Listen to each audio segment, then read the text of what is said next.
For as long as it has existed, Brooklyn has been at the epicenter of healthcare.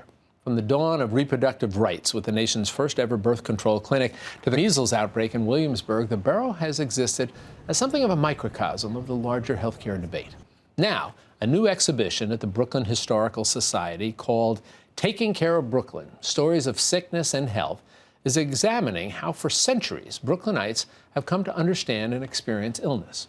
Here with more details on the exhibit is Julie Galea, who is the Vice President for Curatorial Affairs and Collections at the Brooklyn Historical Society. Julie, it's nice to have you here with us. Thanks so much for having me. Let's start off with the Society itself. It's a fascinating place. Tell me a little bit more about its history. Brooklyn Historical Society is a 156-year-old institution in the heart of Brooklyn Heights. We are a library and archives. We are an active museum, a hub of education, and really a community center, really piecing together all the stories of Brooklyn's past and tying them to our present-day world. And it's a breathtaking facility. I have not been there. I got a chance to see some pictures of it. I plan on going. But you had mentioned to me that its interior, especially the library, is actually a landmarked interior? That's right. So the outside of our building is, of course, landmarked, as many buildings in New York are, but a much rarer designation is an interior landmark. Brooklyn Historical Society's library is one of only 3 libraries in the city that actually have this interior landmark status, and it is a remarkable place to study, to look at primary source documents, to explore the stacks, surrounded by the wood columns and the original lighting and all of the books that make up the history and culture of Brooklyn. It looks like it's truly a breathtaking environment for people at all those levels. Let's talk about this exhibit. What's the genesis of this? So we started researching this exhibition about 3 years ago. And this really came out of an observation that I made spending time in our library and archives, that so many of our collections were actually about health in so many different ways. And in some ways, the entire history of Brooklyn could be seen through this lens of sickness and health. And as we began to dig in, we couldn't help but notice the contemporary resonances. So at the time, it was Ebola. And as our project moved on, it became Zika.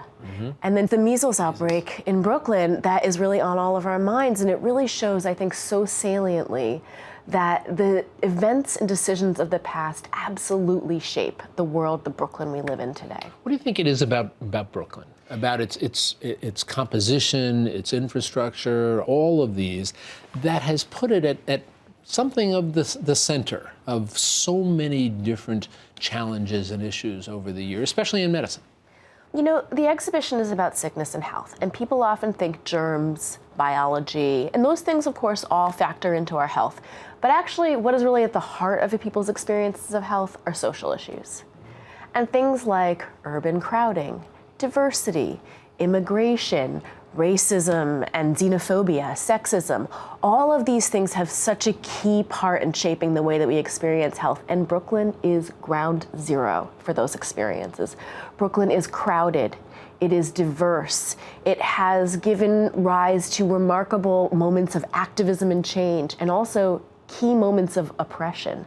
It's also a place of innovation, where pharmaceutical companies got their start, and where just average, ordinary people on the street looked around and saw injustice and took it into their own hands to make changes. So in some ways, where Brooklyn begins, the rest of the world goes. There's so much there. Obviously, we can't get into all of them, and we want people to go because they should go. Much to fascinating. Let me come back to something I mentioned in the introduction, and that was the first birth control center. How did that come about? So Margaret Sanger was, by the time we get to the 1910s, a very active progressive era reformer, very interested in the experiences of poor people, and particularly women, and observed, particularly in crowded places like the neighborhood of Brownsville in Brooklyn, the deleterious impact that having too many children had on people, and particularly on poor women. And these were issues of health. It affected their life outcomes. It affected infant mortality rates. But she also noticed it, and these social impacts. It affected poverty. People were more likely to remain in poverty, not be able to take care of their children. And at the same time that she's making these sort of observations, a sort of different group of Americans are saying that things about birth control are obscene, and they shouldn't be distributed through the mail or really known about in any way. And so actually in many states, including New York, it was illegal to distribute any information about birth control. People don't realize that. That's exactly right. A lot of people think that, these issues, were very much... I think they were debated socially, right. But they didn't realize that they were criminalized. Absolutely criminalized, exactly. And Margaret Sanger knew this. And so by opening up the first birth control clinic in 1916 here in Brooklyn, she was pushing the law, right? She knew that she had the possibility of getting arrested, and in fact, she kind of hoped she would be. The birth control clinic was widely well received. Hundreds of women were actually cared for there and given counsel and birth control in the 9 days that the clinic was open before it was shut down by police officers.